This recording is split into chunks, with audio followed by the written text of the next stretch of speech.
how it feels when you're learning for your CCNA exam. It's as if you're drinking from one of these.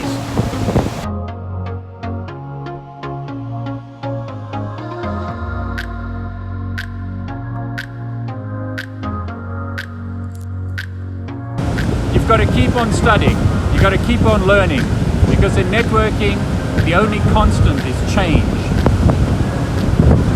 So even though it feels like you'll never be able to learn everything, just like you'll never be able to drink all this water, you've got to specialize and choose what you're going to study and keep on learning. The important thing in networking is that you keep on learning. Things will change. Things always change. But you've got to keep on learning. So how are you supposed to understand all this information coming at you? You've got rivers and rivers of information coming at you. It's impossible to understand everything that's happening in information technology today. Even in the world of networking, there are so many things happening. How do you cope with this onslaught of information coming at you? It's like this river of information coming at you. How on earth are you supposed to understand everything? And that's the first point. You don't try and understand everything. You don't try and learn everything. You don't try and consume everything. You have to narrow it down. You have to focus on specific topics and specific information. As an analogy, think about light.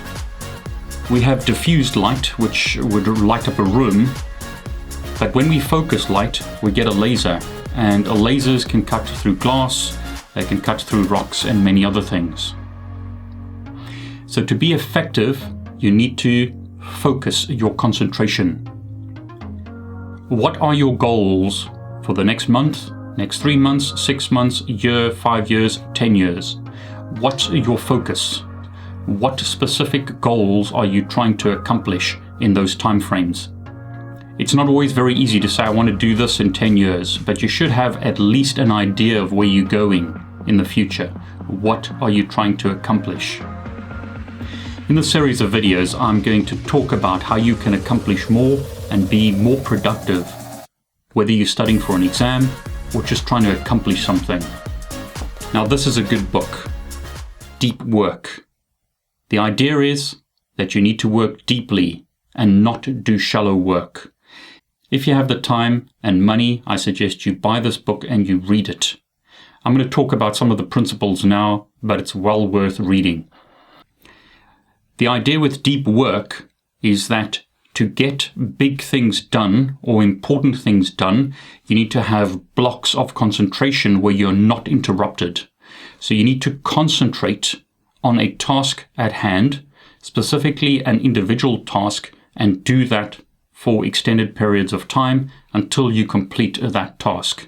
There's no such thing as multitasking when trying to think deeply and accomplish deep tasks. This is a quote from the book. The ability to perform deep work is becoming increasingly rare. At exactly the same time, it is becoming increasingly valuable in our economy. As a consequence, the few who cultivate the skill and then make it the core of their working life will thrive. Do you want to thrive? Do you want to make a difference? Then think about doing deep work. Think about removing the distractions in your life and concentrating on a task at hand and concentrating on making a difference to your life and to those around you. Deep work. Professional activities performed in a state of distraction-free concentration that push your cognitive capabilities to their limit. These efforts create new value, improve your skills, and are hard to replicate.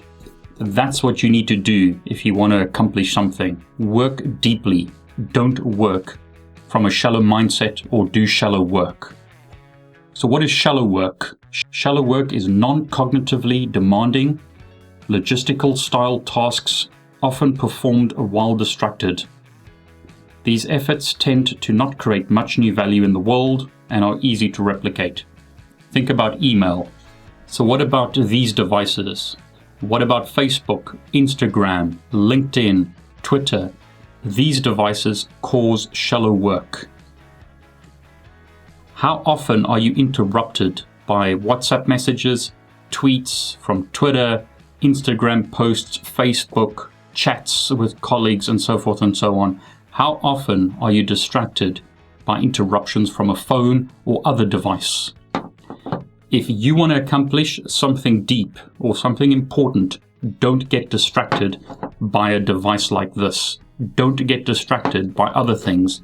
Turn off your notifications, turn off your phone, and concentrate on the task at hand. Do deep work. As an example, if you want to get your CCNA, block out the world and concentrate on your studies. Don't try and do a million things at once. There is no such thing as multitasking when it comes to deep work. Now, I don't want to talk about all the concepts in this book. I've kind of summarized it for you. The big idea in this book is don't do shallow work. Don't get distracted. Block out time in your life and concentrate on specific tasks. Take specific blocks of time, the bigger the better, and try and concentrate on doing a specific task or accomplishing something. Get rid of this. Get rid of other devices that distract you. On your computer, install applications that stop you accessing the internet. Don't let YouTube and other distractions grab hold of your attention. If you need to, turn off your computer and study from a book. You're less likely to be distracted than trying to learn from a computer screen where you've got all of these messages coming to you and all of these distractions.